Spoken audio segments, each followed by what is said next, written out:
वो सरकारी कर्मचारी आपका काम करने के लिए ही बैठा है और उसको आपका काम करने के लिए ही पैसे दिए जा रहे हैं और वो जो पैसे उसको मिल रहे हैं वो आपसे ही लिए जा रहे हैं। साथियों नमस्कार, मैं Rajan Kumar news point of view से। आज हम बात करेंगे आपके अधिकारों की, यानी आम जनता के अधिकारों की। अभी 3-4 दिन पहले एक वीडियो बहुत वायरल हुई थी जिसमें शादी के तुरंत बाद पति ने अपनी पत्नी के पेट में टाँके देखे। उसको कुछ शक हुआ। जैसा कि हिंदू रीति रिवाजों में होता है, लड़की शादी के बाद अपने मायके चली गई। पति शक के चलते पत्नी को लेने ही नहीं गया, वापस लाया ही नहीं। लड़की ने मामले को बिगड़ते देख लड़के और लड़की के परिवार वालों के खिलाफ दहेज प्रताड़ना का केस लगा दिया। इधर लड़का उस लड़की के बारे में खोजबीन करता रहा। इस बीच उसको मालूम चला कि लड़की शादी के पहले किसी हॉस्पिटल में भर्ती हुई थी।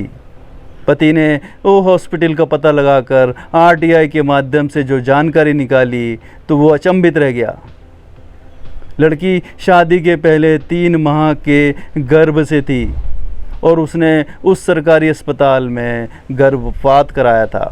आरटीआई के माध्यम से जो सूचनाएं पति को प्राप्त हुई, पति ने वो साक्ष्य अदालत में पेश कर दिए हैं ताकि उसको दहेज के प्रताड़ना के केस में कुछ राहत मिल सके।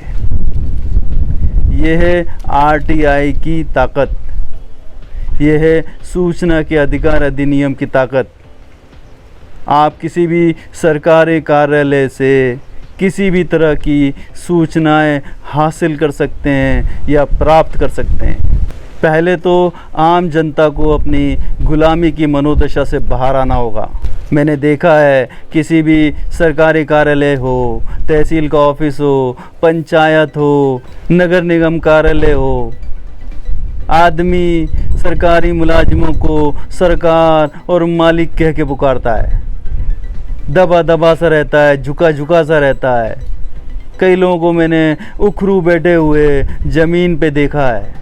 आप ये अच्छी तरह से समझ लें कि सरकारी कार्यालय और सरकारी मुलाजिमों की तनख्वाह आपके पैसे से दी जाती है। सरकारी कार्यालय में जो आप पंखे, एसी, टेबल, कुर्सी, वाटर कूलर देखते हैं वो सब आपके पैसे से ख़रीदा जाता है।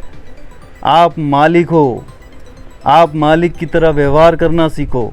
ये क्या सरकारी मुलाजिमों की गुलामी करते हैं?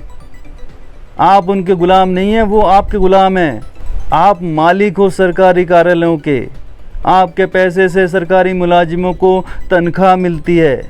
अपने अधिकारों को जानिए।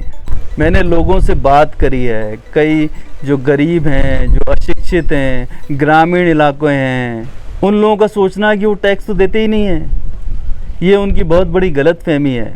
आप जो 5 रुपए की साबुन खरीदते हैं या 10 रुपए का टूथपेस्ट खरीदते हैं या 20 रुपए की बिस्कुट खरीदते हैं या 50 रुपए का तेल खरीदते हैं, सब में आप टैक्स देते हैं और उसी टैक्स के पैसे से ये सरकारी कार्यालय चलते हैं। तो क्यों इन सरकारी मुलाजिमों को, इन गुलामों को सरकार और मालिक की तरह पुकारते हो? इसलिए पुकारते हो कि आपको आपके अधिकारों के बारे में जानकारी ही नहीं है। इसी अज्ञानता के चलते सरकारी कर्मचारी आपका काम नहीं करते हैं या आपका काम करने में देरी करते हैं या आपके काम करने में कई तरह की अड़चनें डालते हैं और फिर वही सरकारी कर्मचारी जल्दी काम कराने के आपसे पैसे मांगता है और आप पैसे देते भी हो क्योंकि आप अपने अधिकारों को जानते ही नहीं हो। वो सरकारी कर्मचारी आपका काम करने के लिए ही बैठा है और उसको आपका काम करने के लिए ही पैसे दिए जा रहे हैं और वो जो पैसे उसको मिल रहे हैं वो आपसे ही लिए जा रहे हैं। आप अपने अधिकारों को पहचानिए। सूचना का अधिकार अधिनियम एक ऐसा अधिकार है जो किसी भी नेता या किसी भी अफसर की कुर्सी हिला सकता है। एक आम आदमी सबसे ऊपर बैठा है, उसी के पैसे से ये सब चकाचौंध है। ये नेताओं और अफसरों के ठाट बाट आपके पैसे से ही हैं। आप समझिए, आप आरटीआई से 4 तरह की सूचनाएं सरकारी कार्यालयों से प्राप्त कर सकते हैं। पहली तरह की वो सूचनाएं हैं जो सरकारी कार्यालय में उपलब्ध हों, चाहे वो किसी भी रूप में हो।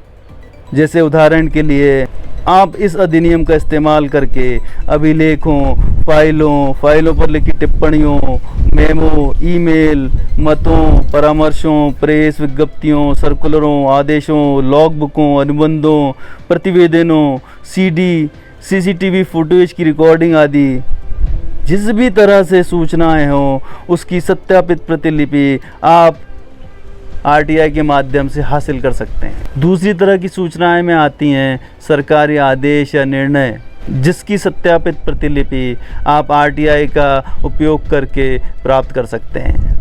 तीसरी तरह की सूचनाएं जो आप हासिल कर सकते हैं वो है निरीक्षण करके। आप किसी भी सरकारी कार्यालय का निरीक्षण कर सकते हैं, किसी भी अस्पताल का निरीक्षण कर सकते हैं, किसी भी स्कूल का निरीक्षण कर सकते हैं, हैंड पंपों का निरीक्षण कर सकते हैं, सड़कों का निरीक्षण कर सकते हैं। आप किसी भी तरह का निरीक्षण कर सकते हैं। आप फाइलों का निरीक्षण कर सकते हैं। जैसे आपको कोई दस्तावेज चाहिए, मान लीजिए आपको किसी सरकारी अस्पताल से या पंचायत के ऑफिस से या स्कूल से 2 साल का आय व्यय का विवरण चाहिए, तो आप लोक सूचना अधिकारियों को ये आवेदन दे सकते हैं कि आपको 2 साल की फाइलों का निरीक्षण करना है और जो भी दस्तावेज आपको चाहिए उसको चिन्हित कर सकते हैं और वो चिन्हित दस्तावेज आप आरटीआई के माध्यम से हासिल कर सकते हैं। चौथी तरह की जो सूचनाएं आप प्राप्त कर सकते हैं वो है नमूना लेकर, सैंपल लेकर। आप किसी भी पुल में उपयोग की गई सामग्री का सैंपल ले सकते हैं या किसी सड़क निर्माण में की गई सामग्री का नमूना ले सकते हैं और उस नमूने को किसी भी संबंधित प्रयोगशाला में परीक्षण करवा सकते हैं। साथियों, सूचना का अधिकार अधिनियम का उपयोग कीजिए और सूचनाएं निकलवाइए।